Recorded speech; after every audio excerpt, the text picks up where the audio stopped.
साथियों नमस्कार। मुझसे बहुत सारे लोगों ने एक बात पूछी, हिंदी में वकालत करने में कोई नुकसान तो नहीं, या हिंदी आती है हमें, हम अंग्रेज़ी को कैसे इम्प्रूव करें। अंग्रेज़ी को इम्प्रूव करने की जहाँ तक बात है तो उसके लिए आप कोई इंग्लिश स्पीकिंग कोर्स कर लीजिए, आपको अंग्रेज़ी बोलना आ जाएगी। कुछ ऐसा माहौल ज्वाइन कीजिए जहाँ अंग्रेज़ी बोली जाती हो, सुनी जाती हो, तो वहाँ आपको बोलने में आ जाएगा, कोई दिक्कत नहीं है। लेकिन ये एक्स्ट्रा एफर्ट क्यों लगाए जाएं, मेरा सवाल ये है। अगर मेरे पास नॉलेज का भंडार है और मैं सिर्फ हिंदी ही बोलूँगा तो जिसको मेरे से नॉलेज चाहिए होगी वो हिंदी सीख लेगा। सीधी सी बात है, सिंपल। भारत के किसी भी कोर्ट में अगर आप, ख़ास तौर से सबऑर्डिनेट कोर्ट में, और जो हिंदी भाषीय राज्य हैं, अगर उसमें आप हिंदी में प्लीड करते हैं, हिंदी में लिखते हैं, हिंदी में पढ़ते हैं, तो कोई मनाही नहीं है, आपको कोई समस्या नहीं आएगी। तो सबसे पहले तो ये डिसाइड कीजिए आप किस राज्य से हैं, क्योंकि मैंने एक एफआईआर पढ़ी जो महाराष्ट्र की थी, वो पूरी तरह से मराठी में लिखी हुई थी। तो मराठी महाराष्ट्र के लिए अच्छी लैंग्वेज है क्योंकि वहाँ तो चलती है मराठी। तो महाराष्ट्र में अगर वो इंग्लिश नहीं जानता तो मराठी में भी काम चला सकता है। ऐसे ही आप हिंदी भाषी राज्य में जहाँ हिंदी बोली जाती है, वहाँ मध्य प्रदेश, राजस्थान, उत्तर प्रदेश, ये इस तरह के राज्य हैं जो जहाँ पर हिंदी बोली जाती है, समझी जाती है, तो आप हिंदी में काम करें, कोई दिक्कत नहीं है, कोई परेशानी नहीं है, कोई समस्या नहीं है। अब आपको अगर ऐसा लगता है कि कोई अंग्रेज़ी बोल रहा है, बहुत ज़्यादा गिटर पिटर कर रहा है आपके सामने, तो आपको ये डर लगता है कि यार ये तो बहुत नॉलेजेबल है यार, तो डरने की ज़रूरत नहीं है।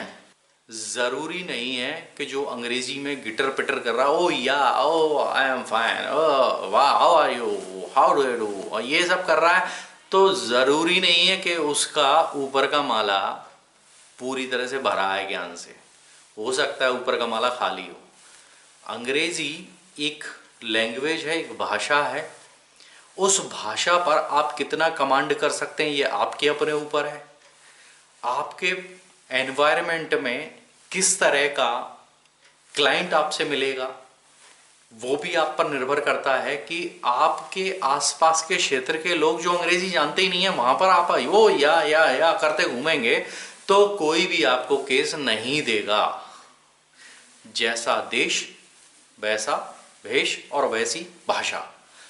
आप अगर चाहते हैं कि आपके पास क्लाइंट आए तो आपको क्लाइंट की लैंग्वेज में बात करना पड़ेगी। जैसे मान लीजिए आपके पास एक गांव का किसान आता है जो शुद्ध हिंदी भी ढंग से नहीं बोल पाता है। उस आदमी के सामने अगर आप हिंदी भी शुद्ध बोलेंगे ना तो वो आपको बहुत विद्वान जानेगा। अरे वकील साहब तो बहुत विद्वान है, भले ही वकील साहब को कुछ नहीं आता हो। ऐसे ही वो वकील साहब जो हिंदी बोल रहे हैं, सामने वाला अंग्रेजी बोल रहा है, तो वो सोचा नहीं नहीं ये तो बहुत ज्ञानी है। मैं आपको इसका एक उदाहरण बताता हूँ।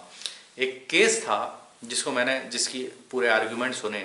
बड़ा सा गाउन पहन करके वकील साहब आए थे और काफ़ी अच्छी पर्सनालिटी थी, 6 फुट लंबे, दाढ़ी वाड़ी रखे हुए थे। पर्सनालिटी उनकी इम्प्रेसिव थी, मानूंगा। अब वो बार बार लगे थे, वही फैक्ट्स के ऊपर आर्ग्यूमेंट कर रहे थे। यार कानून के ऊपर कोई आर्ग्यूमेंट किया ही नहीं उन्होंने। He was tired, he didn't know what happen, मतलब फैक्ट ही फैक्ट की बातें करते जा रहे थे, हम लोग सुन रहे थे। डिस्ट्रिक्ट जज थे, वो अंग्रेजी बहुत अच्छे से जानते थे और अंग्रेजी में ही अपने जजमेंट लिखते थे। उन्होंने चिपका दी सज़ा, लाइफ इम्प्रिजनमेंट, आजीवन कारावास की। तो भैया अंग्रेजी हिंदी का छोड़ो, आप अपने ज्ञान पर जोर दो। मैं जो उदाहरण दे रहा हूं ये इसलिए दे रहा हूं कि आप अपने ज्ञान पर जोर दो। आप में ज्ञान कितना है, आप कितनी अकल रखते हैं, क्रॉस एग्जामिनेशन में आपका दिमाग कितनी तेजी से काम करता है देखो। आप जब किसी गवाह से सवाल पूछते हैं तो आप कितना इंप्रेशन उसके ऊपर डालते हैं। आप किसी गवाह से सवाल पूछते हैं तो उस गवाह को आप हमदर्द की तरह दिखाई दें कि यार ये वकील तो मेरा हमदर्द है, मेरे फायदे की बात पूछ रहा है, यार इसको तो सब बता देना चाहिए, और वो सब कुछ बता दे। इसी को वकालत कहते हैं। वकालत इसको नहीं कहते कि आप अंग्रेजी में लगे हैं सामने वाले को ये सोच करके कि मैं अंग्रेजी बोलूंगा तो सामने वाला मुझसे डर जाएगा, दब जाएगा। भाई साहब, कोई किसी से डरता दबता नहीं है। जो अंग्रेजी में बोलते हैं ना, मैंने अक्सर, मैं सभी के बारे में नहीं बोल रहा हूँ, एक्सेप्शनल केस हो सकते हैं, बहुत इंटेलिजेंट लोग भी हैं जो इंग्लिश भी जानते हैं और बहुत अच्छा बोलते हैं, बहुत अच्छी कानून की समझ रखते हैं, लेकिन उनमें से कुछ लोग ऐसे भी होते हैं जिनका माला पूरी तरह खाली होता है, बस अंग्रेजी आती है। बोले अंग्रेजी आती है भाई, अंग्रेजी आती है लेकिन कानून की समझ नहीं है, तो वो अंग्रेजी आपके काम की है क्या? काम की है? नहीं है, बिल्कुल नहीं है।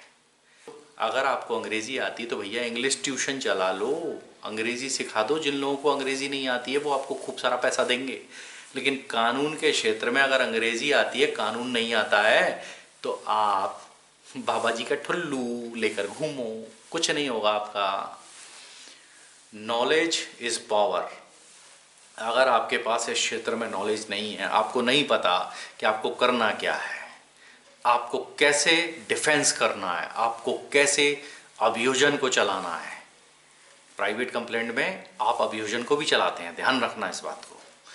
आप किसी का डिफेंस कैसे पेश कर रहे हैं, किन आधारों पर कर रहे हैं, आपको जब कानून की समझ ही नहीं है। मैं आपको बताता हूँ एक छोटा सा उदाहरण। अगर मान लीजिए आप किसी केस में आपको मालूम है कि ये टाइम बार्ड मुकदमा है, जो पेश किया गया है, ये इसकी लिमिटेशन निकल गई है, तो आप सबसे पहले कौन सी एप्लीकेशन लाएंगे?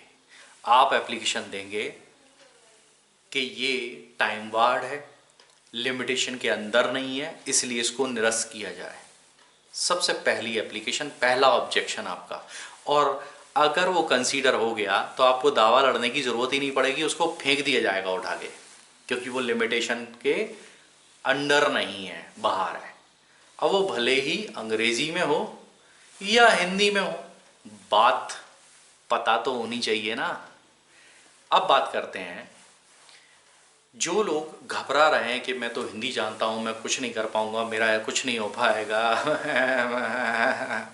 जब पहले से ही हथियार डाल दिए हैं तो फिर ही करते रहना, कुछ नहीं कर पाओगे आप। क्यों?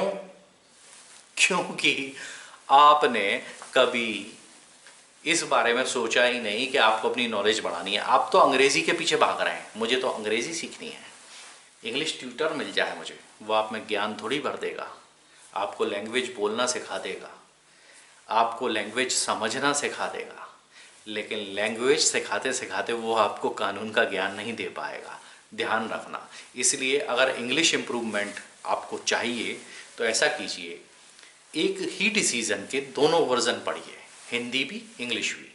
कई जर्नल ऐसे आते हैं, मध्य प्रदेश में विधि भास्वर करके एक आता है जिसमें इंग्लिश में लिखा होता है, एक साइड में हिंदी में लिखा होता है।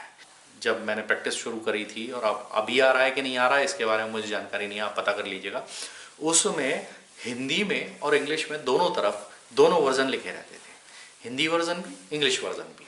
तो आप इंग्लिश भी पढ़िए, हिंदी भी पढ़िए, आपको समझ में आने लगेगा धीरे धीरे कि इसमें क्या लिखा है, इसका मतलब क्या होता है। वो सारे जो लीगल ग्लॉसरी के जो टर्म्स हैं वो आपको समझ में आने लगेंगे। तो आप जो है ना, इंग्लिश को हवा मत मानिए। इंग्लिश कोई बहुत बड़ी चीज़ नहीं है जो आपको काट लेगी। हाँ, लेकिन अगर आपके पास नॉलेज नहीं है तो आप इस क्षेत्र में क्या कर रहे हैं। आपकी समस्या का समाधान हो गया होगा, उम्मीद करता हूँ। जिनके अंदर भय है, डर है कि मैं हिंदी में पढ़ रहा हूँ यार, पता नहीं मेरा क्या होगा, तो डरने की कोई ज़रूरत नहीं है मेरे भाई।